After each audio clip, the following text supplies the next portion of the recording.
tous que la paix de notre Seigneur Yeshua, cette paix qui transcende toute intelligence, que encore aujourd'hui on a du mal à cerner, cette paix que le monde bafoue à travers ce qu'il propose, à travers tous ces systèmes et de réalisation, à travers cette identité que nous pouvons avoir dans ce monde, cette paix qui est souvent ballottée par rapport à nos désirs, à nos aspirations, que cette paix que Dieu veut donner repose sur vous. Alors, oui, c'est vrai qu'il est difficile et tout d'avancer sur cette terre. Il y a beaucoup de choses qui nous fait souffrir. Nous sommes comme des cœurs à pattes, c'est-à-dire que nos émotions sont souvent sollicitées à travers des tas d'événements, de situations, etc. Donc, même si ce n'est pas des choses qui nous concernent, c'est des choses que nous pouvons voir qui peuvent nous faire souffrir. Il y a des tas de gens qui souffrent. Et je sais, et j'ai constaté personnellement que dans le milieu chrétien, il y a des tas de chrétiens qui souffrent.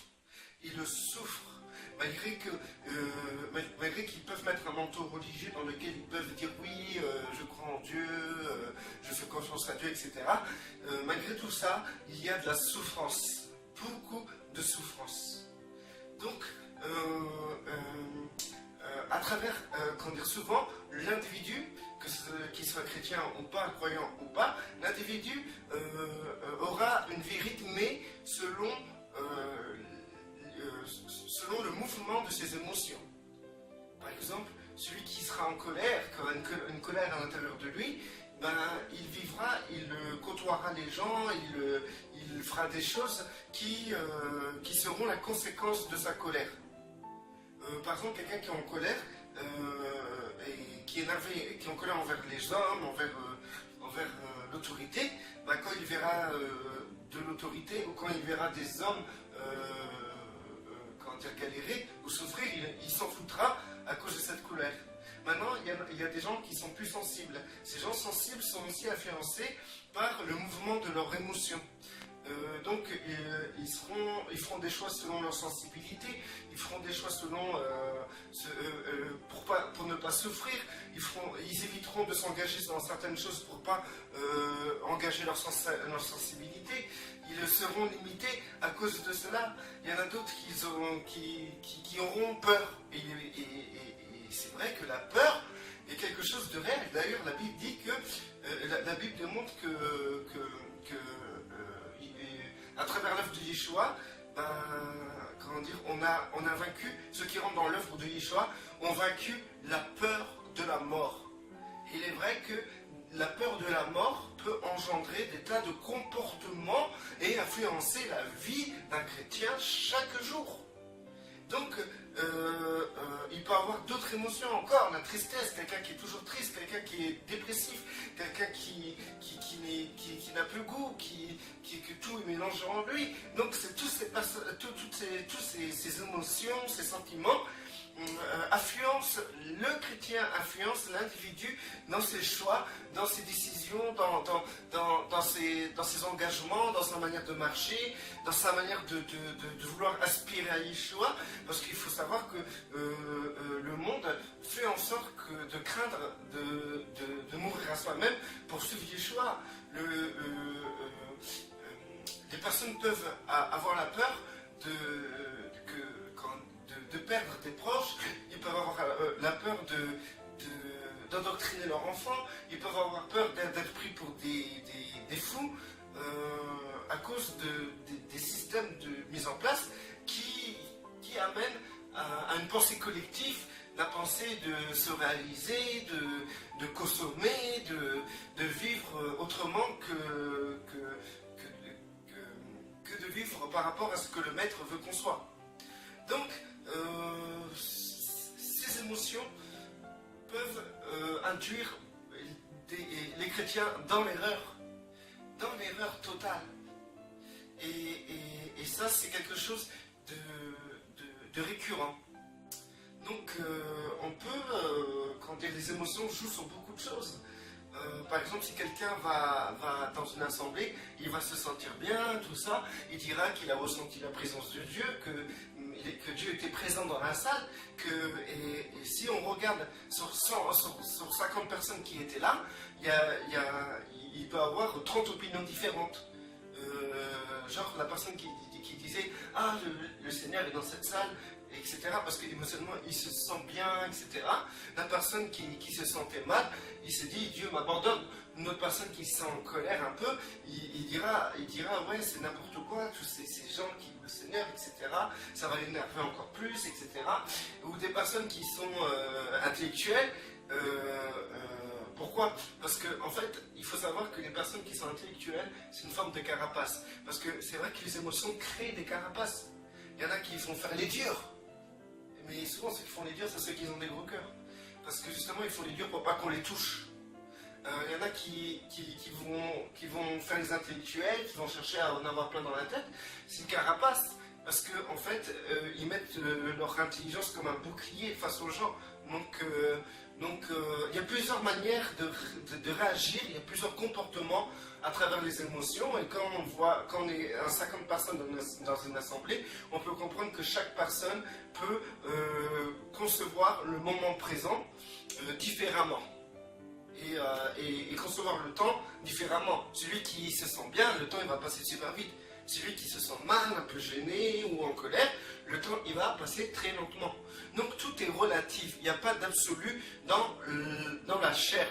Dans la chair, quand je dis dans la chair, c'est dans l'âme, l'âme qui est composée des sentiments, des émotions, de l'intelligence et de la volonté. Donc il faut savoir que les émotions sont comme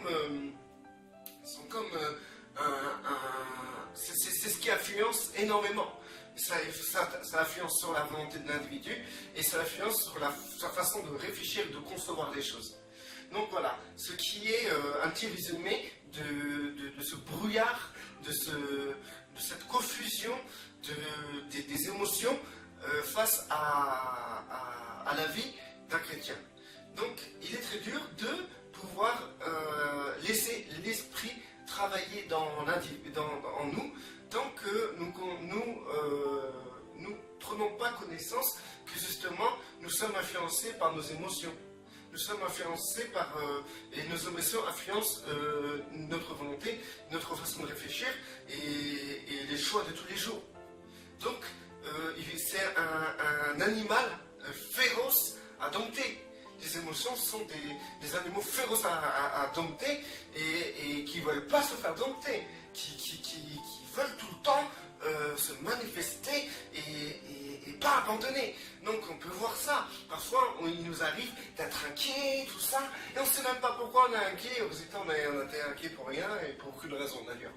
Et on voit bien que c'est quelque chose de bien vivant et souvent ça agit indépendamment de ce que nous on veut.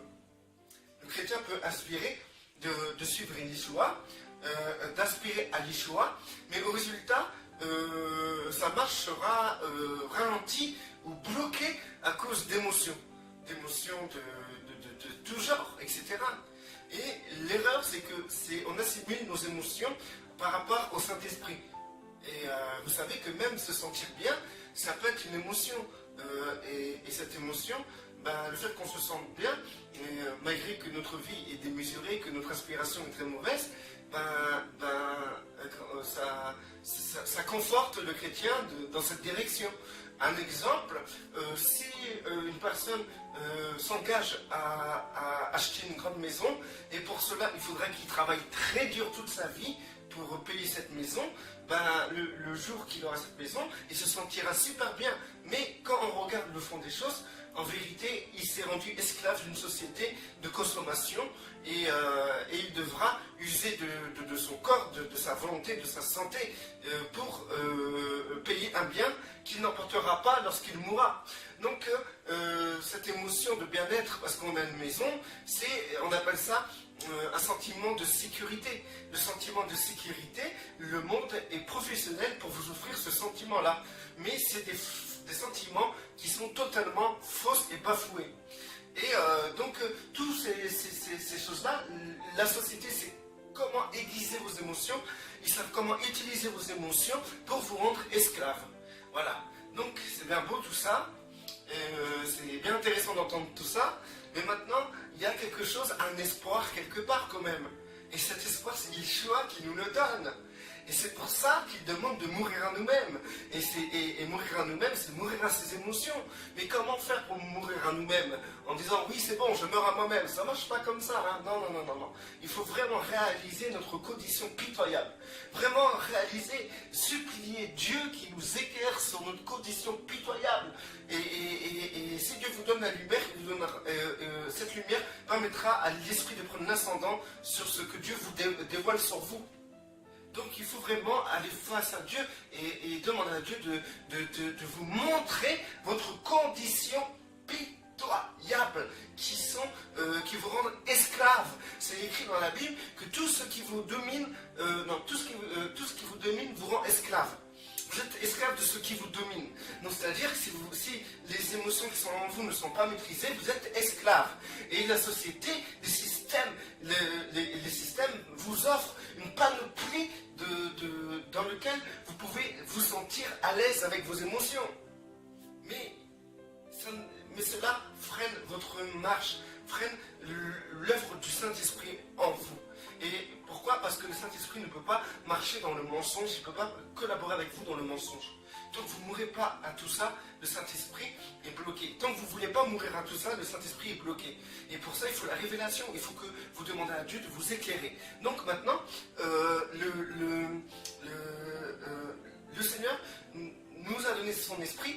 Et son esprit, c'est la puissance la plus forte au monde. Et on peut comparer ça, par exemple, si les émotions, ou tout ce qu'on est, notre identité, notre personnalité qu'on a forgée dans le monde, on peut prendre ça comme une boule de neige, et le Saint-Esprit comme un chalumeau. Vous mettez la boule de neige, et quand le Saint-Esprit agit, il allume le chalumeau, la boule de neige à fond sans résister. Donc, c'est ça le rôle du Saint-Esprit en nous. Et il faut que le Saint-Esprit, on lui permette de travailler en nous pour que nous puissions atteindre ce niveau. Vous savez, se remplir la tête de connaissances, ça marche pendant un moment. Les gens se sentent forts. En France, on a moins d'inquiétude qu'en Afrique, ou qu'en Asie, ou que dans les pays pauvres. En France, on a tout ce qu'on a, le confort, on a la sécurité, on a tout ça. Donc, nous voyons pas cela. C'est-à-dire que si tu penses être bien dans l'assemblée où tu es assis sur une chaise le dimanche, je te propose d'aller en Afrique où il y a la famine. Tu verras comment ta connaissance théologique tiendra la route. Oui, combien de personnes se sont remplis la tête et qui ont eu des débats, qui sont là en train de dire leur vérité et tout ça, et que lorsque ils ont perdu leur femme ou leur enfant, on les voit écrasés. Ils veulent même pas entendre parler de la Bible. Ils sont saoulés même par tous les frères qui sont venus en nous disant des versets qu'ils connaissaient par cœur. Donc, vous voyez qu'il y a une limitation totale. Vous êtes là, vous vous sentez fort, mais le moindre obstacle, la maison elle s'écroule. C'est comme dans la parabole. Si votre vie n'est pas fondée sur Yeshua, vous construisez la maison sur du sable. Les vents sont arrivés, les flots ont battu la maison, et la maison s'est écroulée. Les vents et les flots qui battent la maison sont les épreuves, les petites épreuves qui peuvent arriver dans le quotidien et dans votre vie, et les grandes épreuves qui peuvent s'abattre sur vous. Si votre vie, votre personnalité est bâtie selon les critères du monde, vous vous identifiez au monde, et que toute votre vie et votre intelligence, votre être est bâti par rapport au monde, vous ne tiendrez pas face à l'épreuve, même si vous connaissez la Bible par cœur. Maintenant, un truc est sûr, c'est que si votre vie est fondée sur le roc qui est Yeshua, et comment votre vie peut être fondée sur le roc qui est Yeshua, c'est l'Esprit Saint qui construit en vous l'identité de Yeshua. Pour que c'est plus vous qui viviez, mais c'est Christ qui vit en vous. Donc, si votre vie est basée sur Yeshua, si le roc se construit en vous, il peut vous arriver des choses. Bien sûr, vous souffrirez, mais vous tiendrez debout. Vous souffrirez, ça c'est clair. On sera appelé à souffrir.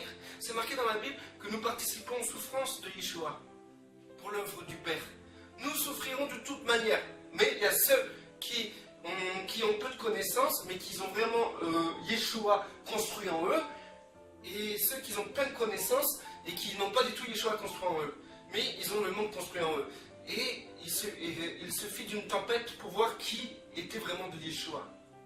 Donc, ne bâtissez pas votre vie sur vos émotions, sur ce que vous ressentez, mais bâtissez votre vie sur ce que Dieu vous révèle de vous, de votre nudité, de votre aveuglement et de votre misère.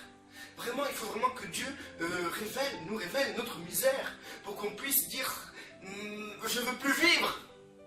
Mais je veux que l'Esprit construise Yeshua en moi pour que c'est Yeshua qui vient à travers moi, parce que moi, ma vie ne vaut rien, même pas une poussière. Donc, voilà. Que celui qui est béni reste béni, que celui qui n'est pas béni soit béni au nom de notre Seigneur Yeshua, le roc, pour la gloire du Père seul.